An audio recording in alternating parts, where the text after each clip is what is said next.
নমস্কাৰ অসমবাসী ৰাইজ।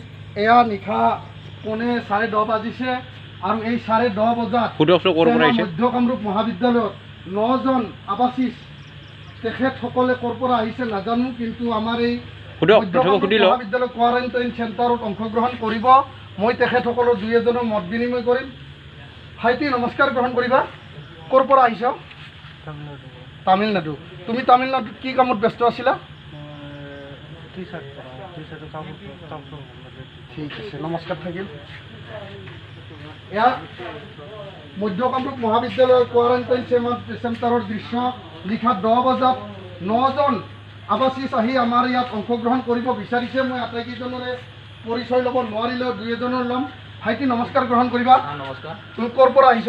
মই ফিলহাল জম্মু কাশ্মীৰ। কি কামত ব্যস্ত আছিলা? মই BSF-ত। ঠিক আছে, ধন্যবাদ থাকিল। এয়া BSF চাকৰিয়াল আমাৰ এই মধ্য কামৰূপ মহাবিদ্যালয় কোৱাৰেণ্টাইন চেণ্টাৰত চৰকাৰী নীতি নিয়ম আটাইখিনি পালন কৰিবৰ আশাৰে অৰ্থাৎ পালন কৰাৰ মানসেৰে এই কোৱাৰেণ্টাইন চেণ্টাৰত তেখেতসকলে 14 দিন থাকিব।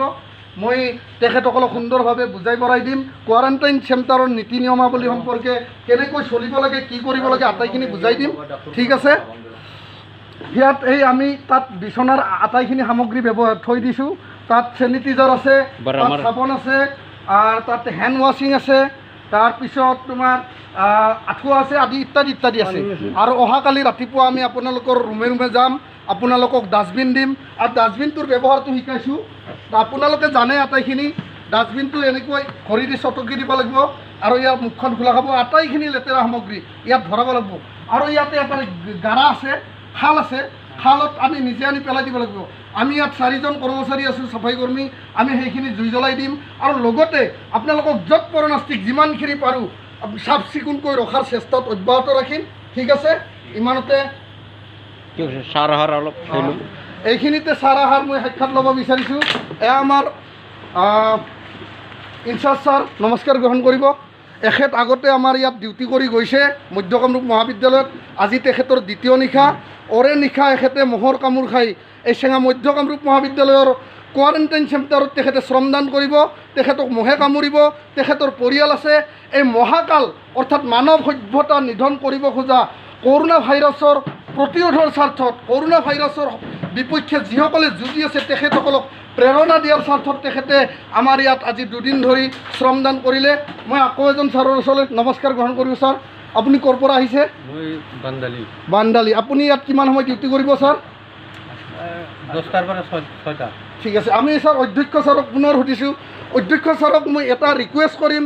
এয়া অসমবাসী ৰাইজক উদ্দেশ্য কৰি আমাৰ মাননীয় হিমন্ত বিশ্ব শৰ্মা ডাঙৰীয়াদেৱে লোৱা পদক্ষেপ আপুনি কেনেধৰণে গ্ৰহণ কৰে আৰু এই পদক্ষেপক কেনেধৰণে অসমবাসী ৰাইজ এই পদক্ষেপৰ পৰা কেনেধৰণে সফলিত হ'ব, এই লৈ আপুনি দুআষাৰ আমাক বক্তব্য দাঙিব। প্ৰথমতে মই আমাৰ অসমৰ মুখ্যমন্ত্ৰী শিক্ষামন্ত্ৰী তথা স্বাস্থ্যমন্ত্ৰী তেখেতক মই ধন্যবাদ জনাইছোঁ।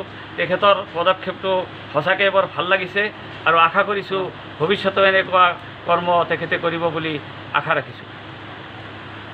ঠিক আছে। মই ইনচাৰ্জ ছাৰক আকৌ এটি প্ৰশ্ন আগবঢ়াম।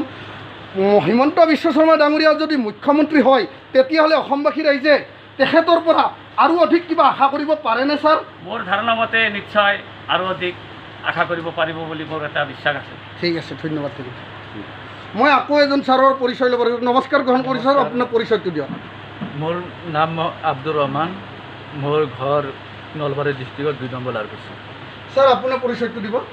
মোৰ নাম শ্ৰী চন্দ্ৰ পাটোৱাৰী, 2004 চন চেঙা বালিপাৰা নৱশ্ৰী প্ৰাথমিক বিদ্যালয়ৰ স্থাপকা প্ৰধান শিক্ষক।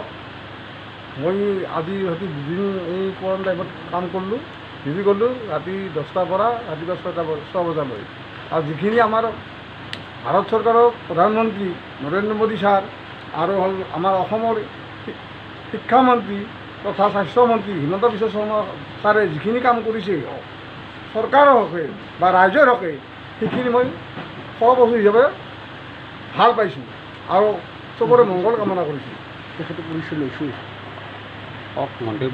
মন্তব্য দিয়ক দুআষাৰ। কিবা ক'ব লাগিব? যিখিনি জানে। আমাৰ এইটো অসমৰ মাননীয় স্বাস্থ্যমন্ত্ৰী ডক্টৰ হিমন্ত বিশ্ব শৰ্মাদেৱে যিটো পদক্ষেপ লৈছে কোভিড-19 মহামাৰীৰ বিৰুদ্ধে, এইটো এখন বলিষ্ঠ পদক্ষেপ। তেখেতৰ পদক্ষেপক আমি অভিনন্দন জনাইছোঁ অসমবাসী ৰাইজে আৰু ভৱিষ্যত এনে পদক্ষেপত আৰু আমি অসমবাসী ৰাইজে ছাকচেছ হ'ম বুলি আমি দৃঢ় প্ৰতিজ্ঞ। ঠিক আছে।